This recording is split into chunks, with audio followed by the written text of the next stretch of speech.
Magandang umaga, ngayon po ay araw ng Lunes, December 11, 2023. Update po muli sa lagay ng panahon.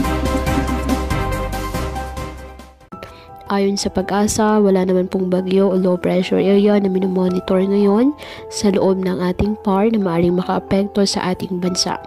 Easterlies o mainit na hangin nagmumula sa dagat Pasipiko ang nakakaapekto ngayon sa ating bansa.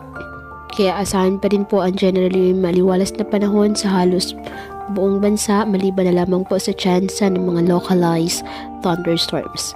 Wala rin po ang gale warning na nakataas sa anumang baybay ng ating karagatan kung kaya malaya pong makapamalaot ang ating mga kababayang mangingisda at may maliliit na sasakyang pandagat.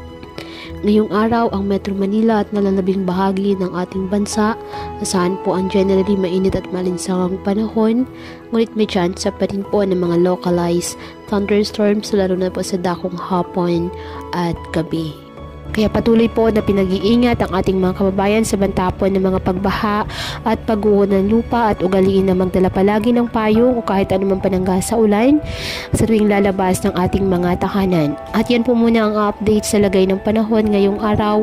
Muli patuloy po tayo na mag-ingat at palaging tandaan, God loves you. Stay safe and God bless.